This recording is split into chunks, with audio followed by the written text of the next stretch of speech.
반갑습니다. 오늘은 다시 듣는 그 말씀 세 번째 레위기 말씀을 함께 할 텐데요.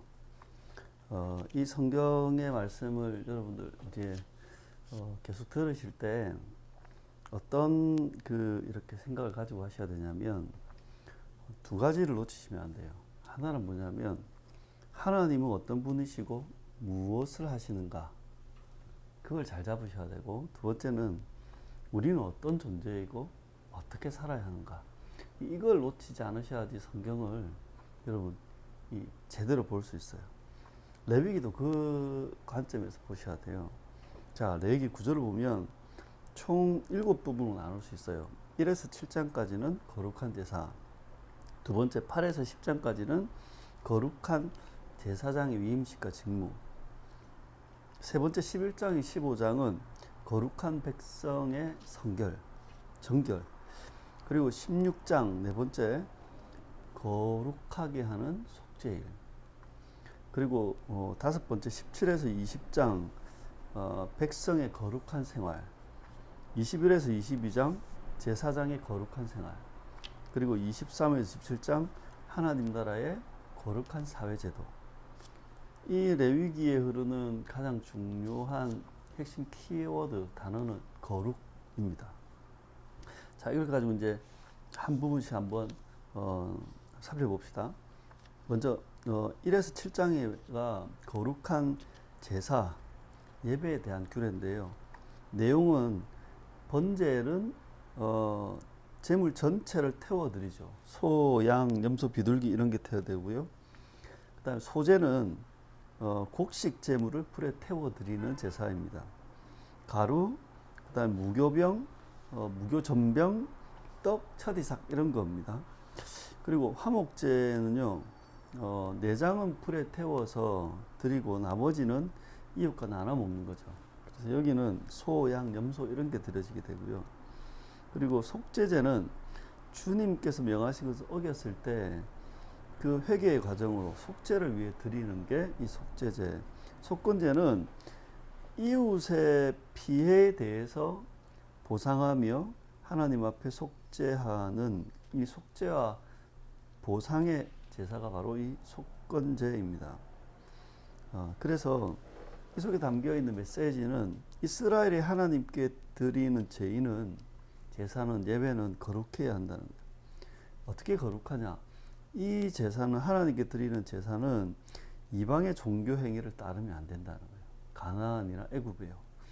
그리고 이 하나님께 드리는 제사는 하나님의 계시, 성령과 진리대로 예배해야 한다는 겁니다.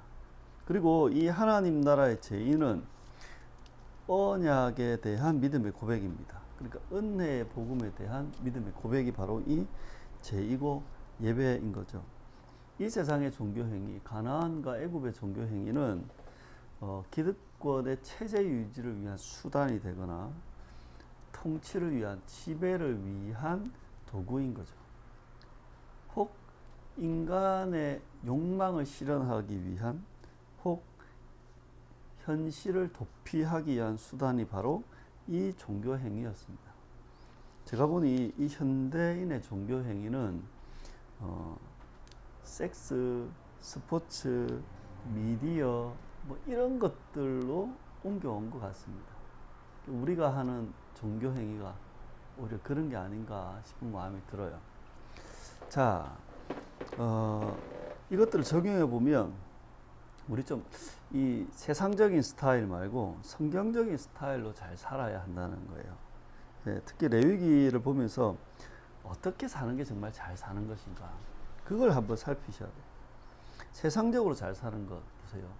욕망을 성취하고 소유를 확장하고 업적과 성과를 이루어서 자아를 실현하는 거잖아요. 그런데 성경적으로 잘 사는 건 뭐냐? 언약을 준수하고 율법을 준행하고 공동체의 연합과 화평을 이루는 게 잘 사는 거예요. 신약의, 새 언약의 성도들이 드려야 될 제사, 그거는 히브리서 13장에 보면 하나님이 기뻐하시는 삶의 제사다라고 이야기하는 겁니다. 그게 이제 1에서 7장까지 이야기라면, 이제 두 번째 8에서 10장까지의 거룩한 제사장의 위임식과 직무에 대한 규례를 보면 먼저 내용이 제사장의 위임식을 거행하죠. 아론과 그의 아들들, 그러니까 나답, 아비후, 엘르아살, 이다말 이렇게 말입니다.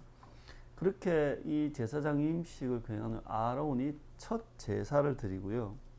그리고 나서 이 나답과 아비후가 금지된 불로 향로를 피우다가 죽었다, 성소에서 죽었다는 이야기로 이 10장까지 이야기 이어집니다. 이 속에 담겨 있는 메시지를 보면 하나님을 섬기는 제사장은 거룩하게 구별되어 세워졌다는 거예요. 그래서 제사장은 제사장의 규례를 지켜야만 한다. 제사장은 회막에 들어올 때 포도주나 독주를 마시지 말아야 된다. 또 제사장은 거룩한 것과 속된 것, 그리고 정한 것과 부정한 것을 구별할 수 있어야 된다. 제사장은 율법의 모든 규례를 이스라엘 자손들에게 가르쳐야 한다. 이게 이제 제사장의 중요한 규례들입니다. 그래서 이 제사장은 이 제사장의 직무를 수행할 때 하나님 앞에서 자기를 돌아보며 겸손하게 직무를 수행해야 됩니다.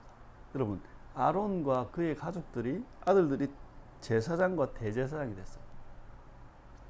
이걸 유심히 보셔야 되는데, 여러분, 아론은 그 금송아지 우상 숭배의 주동자입니다. 근데 하나님께서는 이렇게 심각한 흠결을 가진 아론을 대제사장으로 세웠어요. 왜 그럴까요? 은혜를 기억해서 이걸 신분이나 계급으로 여기지 말고 하나님 앞에 겸손하게 직무를 수행하라는 거예요. 세상의 제사장은 권력입니다. 세상의 제사장은 지위이고 능력입니다. 근데 하나님의 제사장은 권력도 지위도 능력도 신분도 아닌 은혜로 맡겨진, 은혜로 수행해야 될 직무일 뿐입니다. 그래서 하나님은 아론을 택하신 겁니다. 그리고 이 새 언약 시대의 대제사장, 그분은 예수님 한 분뿐이고요. 그리고 이 새 언약 시대의 제사장은 예수님을 믿는 신자인 거죠. 새 언약 시대의 제사장은 혈통이 아니라 믿음으로 결정됩니다. 그래서 적용해 보면 우리가 이 새 언약의 제사장이라는 존재의식을 가지고 살자는 겁니다. 그리고 우리의 가정과 우리의 일터에서 맑은 정신으로 절제력과 분별력을 가지고 제사장의 삶을 살자는 거죠. 자, 세 번째 부분 11장에서 15장까지는 거룩한 백성의 정결에 대한 규례입니다. 자, 취할 수 있는 것과 정한 것이에요. 취하지 말아야 될 것, 부정한 것, 불결한 것이 있다는 거예요. 땅의 짐승 중에는 굽이 갈라지고 대생질하는 건 정한 겁니다. 나머지는 안 돼요. 물고기 중에는 지느러미도 있고 비늘도 있어요. 두 개 다 있어야지 정한 거예요. 조류, 새 중에는 초식 새만 정한 거예요. 벌레 중에는 네 발로 뛰는 메뚜기 같이 그것만 우리가 취할 수 있어요. 길짐승, 지렁이나 뱀이나 이런 것들은 아무것도 정한 게 없어요.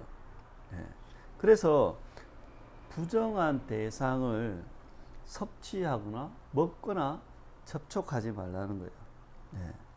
이 부정한 대상에 대한 섭취나 접촉은요, 뭐하고 관련되어 있냐면 애굽이나 가나안의 그 이방 종교의 제의와 종교 활동, 그러니까 주술이라든가 아니면 어떤 그 생명과의 어떤 합일 이런 거하고 관련되어 있어서 하나님은 특별히 그것들을 취하지 말라는 거예요.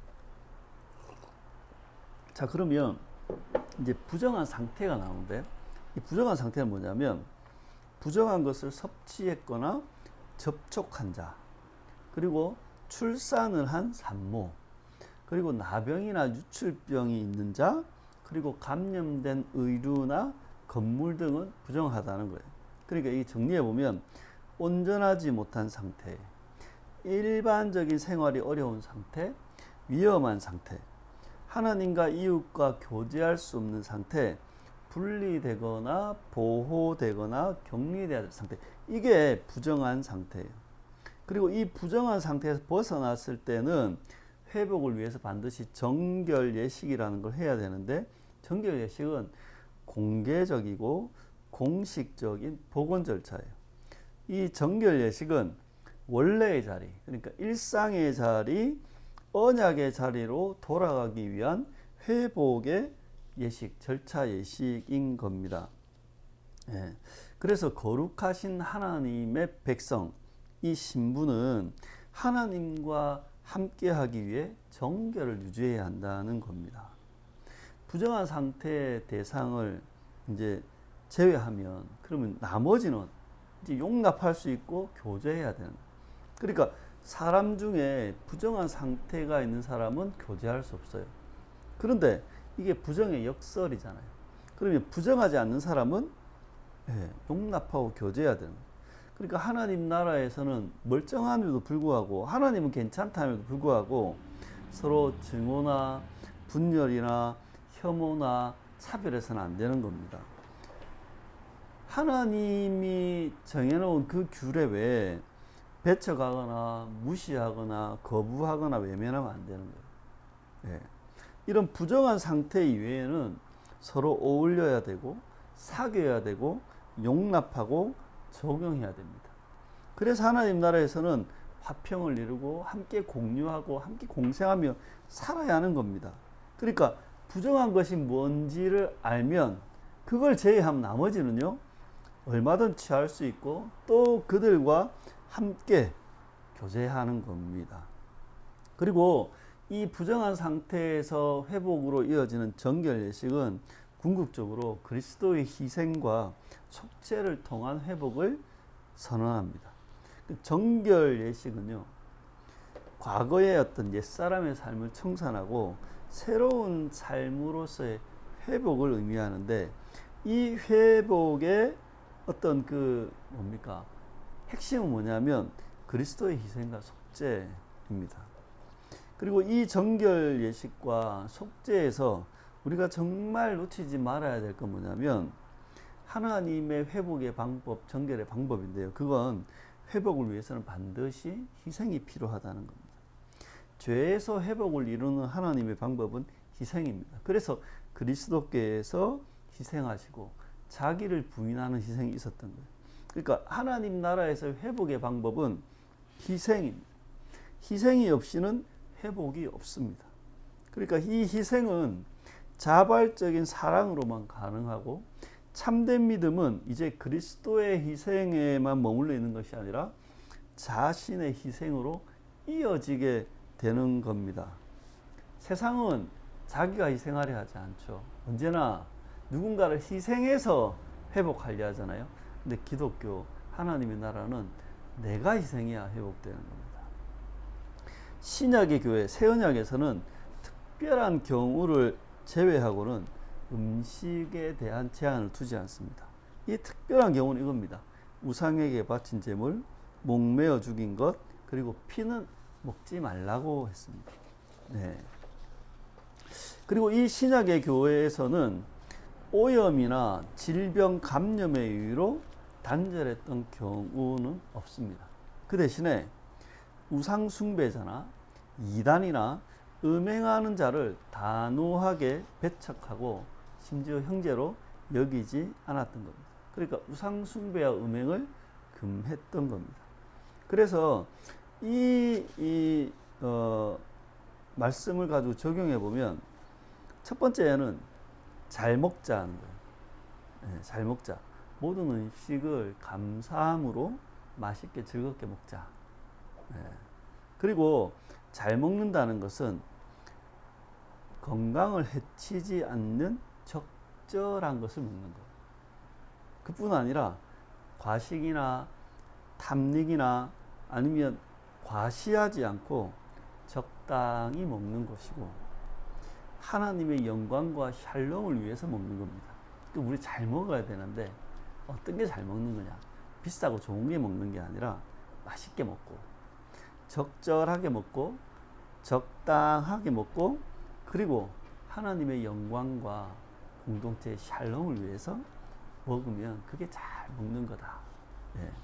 두 번째는 함께 살아가는 사람들, 여러분의 배우자, 여러분의 가족, 여러분의 부모, 여러분의 자녀, 함께 신앙생활한 교우들, 이웃들, 그들과 잘 지내자는 거예요.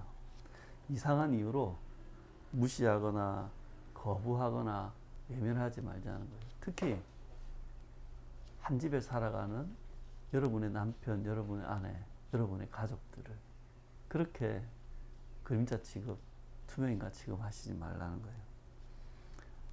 가까운 사람일수록 더 용납하고 받아주고 맞춰주고 또 챙겨주고 또 친절하게 상냥하게 대하자는 거예요. 가까운 사람일수록. 근데 우리가 참 미안한 게 가까운 사람일수록 비난하고 안 맞춰주고 맞장구 안 쳐주고 무시하고 불친절하고 함부라고 그러면 안 된다. 함께 살아가는 사람에게 잘하자. 그리고 이러한 회복을 원한다면 내가 희생해야 된다. 내가. 여러분 배우자와의 관계를 회복하기 원하십니까? 그러면 여러분이 희생하셔야 됩니다. 배우자를 뜯어 고치려 하면 안 됩니다. 배우자의 희생을 여러분이 혜택을 보려면 안 됩니다. 여러분의 희생이 배우자에게 돌아가게 혜택이 돌아가게 해야죠. 그리고 자녀와의 관계를 회복하기 원하십니까? 그럼 부모가 희생해야죠. 왜 자녀를 꺾어서 그 관계를 회복하려 하십니까? 우리가 희생하면 특히 부모 여러분 우리가 희생하면 다음 세대가 그 혜택을 누릴 수 있습니다. 가정에서 부모 세대가 희생해야 다음 세대가 혜택을 누리죠. 지금 교회에서 지금 이 나이 많은 기성세대가 희생을 해야 다음 세대가 혜택을 누리는 겁니다. 근데 만일 우리 세대가 희생을 하지 않겠다 하면 그 모든 대가와 희생은 자녀들에게 다음 세대에게 넘어가는 겁니다. 정말 회복을 원한다면 여러분이 먼저 희생하시길 당부드립니다. 자, 이제는 16장 네 번째 이야기입니다. 거룩하게 하는 속죄일에 대한 규례인데요. 속죄일에는 제사장과 온 이스라엘을 성결하게 하기 위해서 속죄 예식을 합니다. 대제사장 아론이 의복을 착용하고 자신을 위해 그리고 온 이스라엘을 위해 이 속죄제물과 번제제물을 바치게 되는 겁니다. 그리고 성소와 제단에 피를 뿌림으로 거기를 속죄하고 성결하게 합니다. 그 이후에 아사셀 염소는 광야로 보내고 또 다른 염소를 제물로 바칩니다. 이러한 일련의 과정들이 속죄 예식입니다. 이 속에 담겨있는 하나님의 메시지는 하나님이 죄를 다루시는 방법이 속죄라는 것이에요. 하나님이 죄를 해결하는 방법이 속죄인데 우리는 이 진짜 문제가 죄의 문제라는 것 그리고 이 죄의 문제가 해결돼야 한다는 걸 알아야 하는 거예요. 그러니까 이 죄의 심각성, 죄의 무서움, 죄의 끔찍함을 아는 게 신자인 거죠. 그래서 이 속죄일의 내용들 가운데 우리의 적용은 진짜 문제인 죄의 문제를 인식하자는 거예요. 그리고 죄의 문제와 우리도 싸워야 한다는 거예요. 이 세상과 우리의 진짜 문제는 죄의 문제다. 그리고 이 죄의 문제에 대한 하나님의 방법, 하나님의 해결 방법은 뭐다? 속죄라고 하는 희생이다 하는 겁니다. 그래서 이 하나님의 방법을 따른다. 우리도 죄와 싸운다는 건요. 자꾸만 무슨 그런 거 있잖아요. 축사기도 뭐 사라져라, 없어져라. 이게 아니라 죄와 싸우는 하나님의 방법. 그것은 자기 희생입니다. 또 하나의 방법은 죄에 대한 인정과 자백, 회개입니다. 그리고 세 번째 죄와 싸우는 방법은 하나님의 율례와 법도에 대한 믿음의 순종입니다. 이게 죄와 싸우는 거예요. 자기를 희생하고 참된 회개를 하며 믿음으로 순종하는 것. 이게 죄와 싸우는 것이니 여러분 이 죄와 싸우시기를 당부드립니다. 자, 이제 다섯 번째 보면 17에서 20장인데 백성들의 거룩한 생활에 대한 규례입니다. 자, 하나님은 거룩하신 분이시고 또한 거룩하게 행하신다. 그러니까 이 창세기 출애굽기에도 그 하나님에 대한 이야기를 했잖아요. 근데 레위기는 이 하나님에 대한 계시, 그 진리를 선포할 때 하나를 집중해서 강조합니다. 그게 뭐냐면 하나님은 거룩하신 분이라는 거예요. 근데 세상의 신을 보면 반대로 참 잡스럽고 추잡스럽습니다. 부도덕하고 난잡하고 더럽고 역겹고 이기적이고 탐욕적이고 변덕스럽습니다. 그게 가나안의 신, 그게 애굽의 신이었습니다. 심지어 이런 신들은 참신이 아니라 거짓으로 조작된 신, 또 그 신은 주술로 움직이는 기계적인 신, 또 손익 계산으로 거래하는 탐욕의 신인 거죠. 하지만 하나님은 그렇지 않습니다. 하나님은 참되고 유일하신 분인 거죠. 그래서 창세기부터 창조주 하나님이라고, 전능하신, 약속을 지키시는 전능하신 하나님이라고, 언약에 신실하신 여호와 하나님이라고, 신자들의 믿음을 온전하게 하는 믿음의 주라고, 구원하시는 하나님, 인도하시는 하나님, 치료하시는 하나님, 그 언약을 위해 싸우시고 백성들 가운데 거하고 함께 하시는 하나님이라고 말씀드렸잖아요. 근데 이 레위기에서는 하나님을 거룩하신 분이라고 이야기합니다. 그래서 하나님이 거룩하시기 때문에 하나님의 거룩한 백성들은요, 거룩하게 살아야 한다는 거예요. 애굽과 가나안의 풍습은 그런 신을 닮아서 악하고 탐욕적이고 역겹습니다. 이 역겨운 종교의식, 그리고 인신제사, 무당과 점쟁이들, 그리고 마법, 미신과 주술, 그들의 종교활동은, 생활은 문란하고 역겨운 성관계로 가득 차 있습니다. 그 사회는 온갖 악행으로 가득 차 있습니다. 그래서 그 사회가 하나님의 심판의 대상이 되고 진멸의 대상이 됐던 겁니다. 하지만 하나님의 백성은 이 애굽과 가나안의 풍습, 그들의 생각이든 습관이든 생활 방식이든 이런 걸 따라서는 안 되고, 거룩한 하나님의 백성은 하나님의 법도와 규례를 따라 살아야 하는 겁니다. 하나님에 대한 이런 믿음, 거룩하신 하나님이다. 그 하나님에 대한 믿음은 삶으로 이어집니다. 한번 보세요. 창조주 하나님에 대한 믿음은요, 신자들에게 이 세상에 휘둘리지 않고 불안과 염려에 시달리지 않게 합니다. 왜요? 그 창조의 승리 하나님을 믿으니까. 전능하신 하나님을 믿는다면 세상의 유행을 따르지 않고 하나님의 약속에 맞춰서 살 수 있습니다. 여호와 하나님을 믿는 신자는 돈이나 명성이나 권력이나 쾌락보다 관계를 중요하게 여기며 살아가게 됩니다. 그리고 이 레위기에 있는 거룩하신 하나님을 믿는다면 이익이나 욕망에 따라 사는 게 아니라 거룩하고 경건하게 살아가는 겁니다. 그러니까 하나님에 대한 믿음은 신자의 삶으로 연결되고 결정하는 겁니다. 그래서 하나님의 사람은 욕망에 충실하고 이익에 몰두하는 세상을 따라 살면 안 됩니다. 하나님의 사람은 오히려 하나님이 요구하는, 하나님이 디자인하신 거룩한 생활을 해야 됩니다. 언약의 공동체 맞게 언약을 지키며 살아야 합니다. 정의의 공동체, 공의의 공동체에 맞게 의롭게, 바르게, 똑바르게 살아야 하는 겁니다. 정직한 소득과 이익을 따라야 되고 공정한 재판과 거래를 해야 되는 겁니다. 샬롬의 공동체답게 경쟁에서 벗어나 서로 사랑하고 화목하게 살아야 되는 겁니다. 특히 약자를 돌보고 보살피고 그 약자들이 우리와 함께 살아갈 수 있도록 해야 되는 겁니다. 고아들이, 과부들이, 가난한 자들이, 품꾼들이, 외국인 노동자들이, 장애인과 노인들이 그렇게 살아가는 것이 하나님 나라 백성의 생활입니다.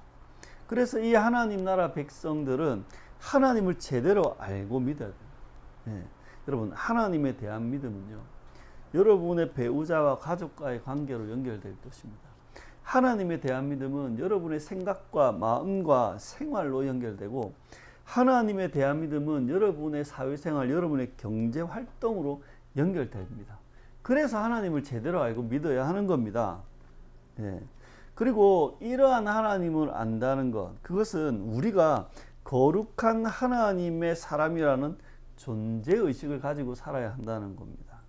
특히 여러분, 생활 속에 이익이나 욕망을 쫓아서 살지 마시고요. 의와 거룩과 화평을 위해 사시기 바랍니다. 돈이나 사람 찾아다니지 마시고 하나님 의지하세요. 부정한 방법이나 이익은 취하려 하지 마시고 적절한, 정당한, 정직한 소득으로 살아가세요. 그리고 가까운 사람과 사이좋게 지내시기 바랍니다. 배우자와 가족들, 그들이 웃으면서 마음 편하게 살 수 있도록 좀 해주세요. 그리고 가까운 사람들하고 좀 연락도 하고 만나고 챙기면서 사세요. 명절에만 보려 하지 말고, 예, 동창회만 보려 하지 말고. 자, 6번째 21장부터 22장까지 보면 제사장의 거룩한 생활에 대한 규례입니다. 거룩하신 하나님의 제사장은 거룩하게 살아야 되는 겁니다. 제사장은 하나님의 성소에서 일하는 사람이기에 거룩하게 살아야 됩니다.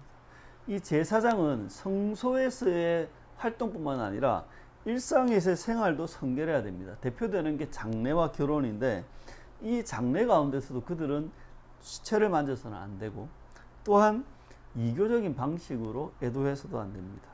결혼을 할 때도 부정한 여인이나 이혼당한 여인, 그러니까 간음한 여인과는 결혼해서는 안 되는 겁니다. 제사장은 자신의 몸을 성결하게도 해야 되고 삶을 경건하게 살아야 됩니다. 몸에 흠이 있는 사람 제사장 역할을 할 수 없고요. 부정한 상태에 있을 때는 성소에 들어올 수도 없고 성소에 제사 음식을 먹을 수도 없기 때문입니다. 제사장은 이렇게 말과 행동 그리고 생활과 직무로 하나님의 진리를 드러내야 합니다. 새 언약의 제사장인 그럼 신자는요, 인격과 생활을 성결하게 하고 경건하게 살아야 하는 겁니다. 예. 여러분, 신약에서는 그 직무에 대한 제의나 어떤 그런 거요, 아니면 장례, 결혼, 식사에 대한 규정은 더 이상 적용되지 않습니다. 하지만 경건한 생활을 통해 거룩함을 나타내야 한다는 것은 이어집니다. 그게 법 정신이에요.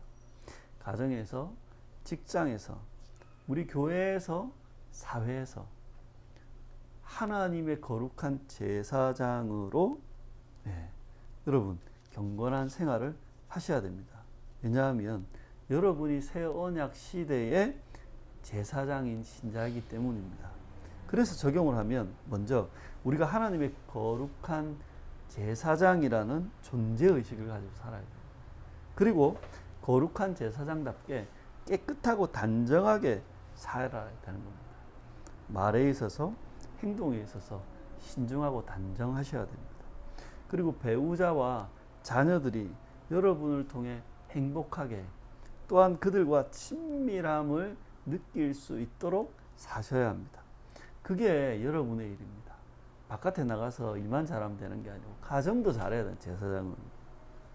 그리고 주변 사람들에게 난폭하게 혹 무례하게 하지 말고 너그럽고 친절하게 대하는 겁니다. 그러니까 직무뿐만 아니라 생활도 거룩해야 한다는 거죠. 네. 자, 그리고 마지막 부분인데요. 23장에서 27장까지 하나님 나라의 거룩한 사회 제도에 대한 부분입니다. 거룩한 하나님이 통치하는 사회, 그 나라, 공동체는 당연히 거룩해야 되는 거죠. 그 사람만, 백성만, 제사장뿐만 아니라 그 사회도요. 제사장 나라인 이스라엘, 그 나라는 거룩한 사회여야 한다는 겁니다. 하나님의 나라는 거룩한 날과 거룩한 해를 지켜야 됩니다. 거룩한 날은 안식일과 절기들, 거룩한 해는 안식년과 희년을 말합니다. 이것은 하나님의 언약과 하나님의 일을 담고 있죠. 그리고 이 율법과 언약에 순종하는 자, 이 하나님 나라에서 율법과 언약에 하나님의 법에 순종하는 자는 복된 삶을 살게 되지만 이 하나님의 법에 불순종하는 사람은 벌을 받게 됩니다. 그럼 순종하는 사람은 어떤 복을 받냐면 충분한 식량과 소득을 가지고 살게 되고 안전한 생활을 누리게 되고 번성하고 번영하며 하나님이 동거하고 동행합니다. 하지만 불순종하면 어찌 되는 줄 아세요? 질병이 닥치고 속박 가운데 들어가고 심리적 타격을 받고 외부의 공격과 피해를 받고 전염병과 전쟁에 시달리고 생존이 위협을 당하는 겁니다. 그리고 마지막 27장에 보면 서원 그리고 처음 것 11조를 드리는 것인데 원칙은 감사함으로 드리는 거예요. 서원은 자원하는 것이거든요. 그래서 서원할 때는 신중하게 해야 되고 혹 서원한 것이 있다면 반드시 지켜야 한다는 거예요. 처음 것을 드리는 것과 11조를 드리는 건 이건 의무고 필수적인 거예요. 그래서 이걸 왜 드리냐면 무엇 때문에 무슨 이유로 이 존재와 소유에 대한 믿음의 고백으로 드리는 거예요. 거래가 아니에요. 이거 해서 뭘 더 받는 게 아니라니까요. 네. 그래서 물질 중심의 이 세상에서 손익계산으로 살지 않고 언약의 믿음으로 살아간다는 고백과 실천이 바로 이 서원 처음 것과 11조를 드리는 헌물을 드리는 이유입니다. 그래서 이 속에 담겨있는 메시지는 우리가 거룩한 날들 가운데 안식하고 멈춰서 돌아보는 시간이 되어야 한다는 거예요. 여러분 안식의 날들은요 몸과 마음과 영혼이 쉬어야 합니다. 그러려면 멈춰야 되고 돌아볼 수 있어야 되고 정리하고 수정해야 되는 겁니다. 과거를 그리고 현재를 미래를 말입니다. 하나님 나라에서의 이 행복과 자신감은 도대체 어디서 나오는 것이냐? 그게 바로 순종과 불순종 이야기 속에 담겨있는 규례와 계명의 순종에 달려있다는 거예요. 그게 신자의 행복과 당당함의 비결이라는 거예요. 세상의 자신감, 세상의 당당함 어디서 나오냐? 언제나 비교 위의 우월성에서 나옵니다. 신체적 우월성, 아니면 심리적 우월성, 경제적 우월성, 사회적 우월성, 지적으로 이 다 우월성. 하지만 하나님의 나라에서는 정말 당당하고 행복하게 살고 싶다면 세상이 요구하고 홍보하는 조건에 맞춰 살려는 게 아니라 하나님의 법과 하나님의 질서에 순종하고 순응하며 사는 것, 그게 행복함과 당당함의 비결이라는 거예요. 그리고 마지막 하나님께 드리는 이 헌물들은 언약 신앙과 공동체를 보존하기 위해 반드시 필요한 것들이다. 여러분 거룩하신 하나님은 세상의 기타 종교와 아니면 이방의 신들처럼 탐욕적이거나 착취적이지 않습니다. 하나님은 무리한 걸 요구하지 않습니다. 과하게 요구하지 않습니다. 하나님은 적절한 선을 지키라고 오히려 말씀합니다. 그래서 이것들을 우리에게 적용해 보면 여러분 주의를 멈춤의 시간으로 삼으셔야 됩니다. 주의를 돌아봄의 시간으로 삼으셔야 됩니다. 여러분 주의를 종교 활동하는 시간, 종교 노동하는 시간으로 삼지 마세요. 오히려 주일은 쉬고 돌아보고 정비하고 수정하는 시간이어야 됩니다. 그러기 위해서 주일이 필요하고 그러기 위해서 휴일 휴가가 필요한 것이죠. 그리고 정말 행복하고 정당하게 당당하게 그렇게 살고 싶다면 하나님 말씀 가까이 하셔야 돼요.